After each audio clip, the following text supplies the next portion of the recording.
You're watching KSG News Explainer. In this video, we are going to talk about Air India backed with founder Tata. This is related to GS Paper 3 Economy. On the 8th of October 2021, the government announced Tata Group as the winning bidder for Air India, clearing the way for the cash-strapped Maharaja going back to the founder exactly 68 years after India had nationalized its private airlines in 1953. The Tata's wholly owned subsidiary, Talace Pvt Ltd, put an enterprise value or EV bid at 18,000 crore rupees with debt to be retained at 15,300 crore rupees and cash component of 2,700 crore rupees. Now, what is this really all about? Let's get into the details. This was higher than the Ajay Singh-led consortia's enterprise value bid at 15,100 crore rupees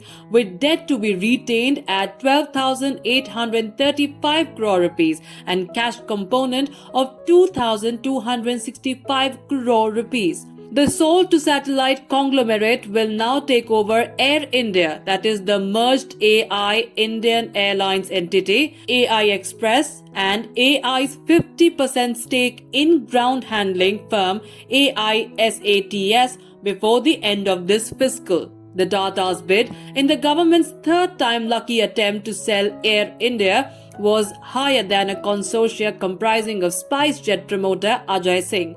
Tatas are now going to consolidate their airlines business as they now have two budget airlines, AI Express and Air Asia India, and as many full-service ones, AI and Vistara.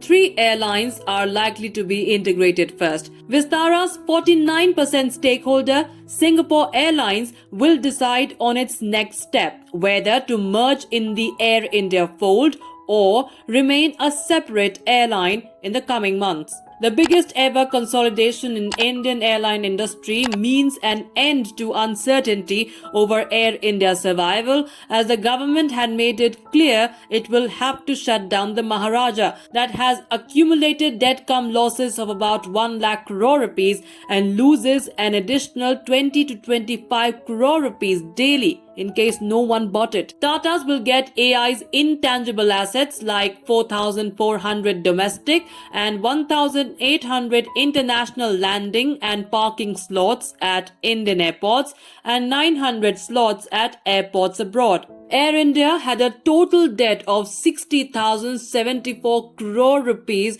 as on 31st of March 2019. The new owner will need to take on debt of 23,286.5 crore rupees. The remaining amount will be transferred to a SPV, Air India Assets Holding Limited. The SPV will monetize Air India's assets like property and land bank and use those funds to pay off the debt. That's all we could pack in this edition of KSG News Explainer. Stay tuned for more such videos. To join KSG India courses and to crack the IAS exam, visit ksgindia.com. You can also get a PDF of this video on ksgindia.com. Thanks for watching.